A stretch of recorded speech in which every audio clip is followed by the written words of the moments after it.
Welcome back. In the last episode, we covered the basics of automating data extraction with Python. If you missed it, go ahead and check it out. Today we'll be taking things further, streamlining your workflow with advanced Excel automation techniques. Stick around because what you'll learn here will save you hours every week. Before we dive in, let's recap what we covered in episode 1. We first learned how to use Python in the OpenPixel library to open and read Excel files. If you followed along, you should already have Python installed. If not, take a moment to watch the first episode, or just install OpenPixel using this command.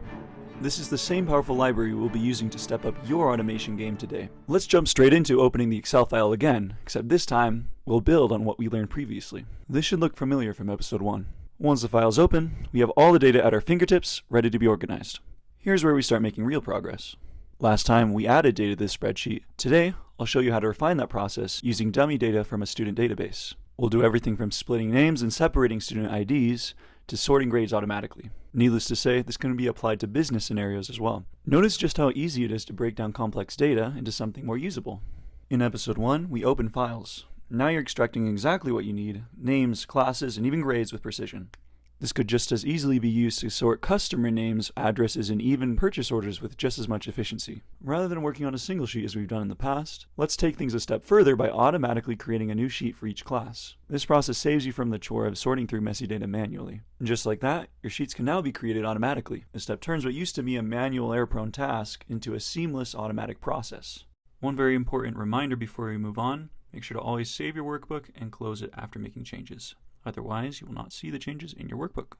Data is just numbers until you turn it into insights. Today, I'll show you how to add filters and build summary statistics. We'll start with the highest and lowest grades of each class. This is where your spreadsheet evolves from basic data storage into a tool for meaningful analysis. Automation without presentation is just wasted effort. Let's make sure your final product looks just as good as it works. We'll adjust column widths, bold headers, and of course, save the file. Not only will each class sheet start with clear headers, such as first name, last name, student ID, and grade, we'll make sure those headers are bolded to catch the eye immediately. It's frustrating when column widths are either too wide or too narrow, cutting off your data. To fix this, we'll calculate the width of each column based on the longest piece of the content within it. This ensures that everything fits perfectly.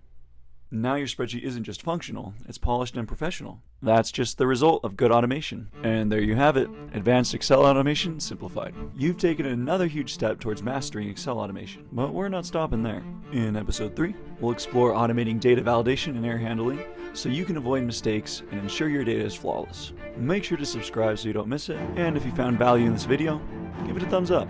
Maybe even share it with someone who needs to streamline their data work. Thank you all, and see you in the next episode.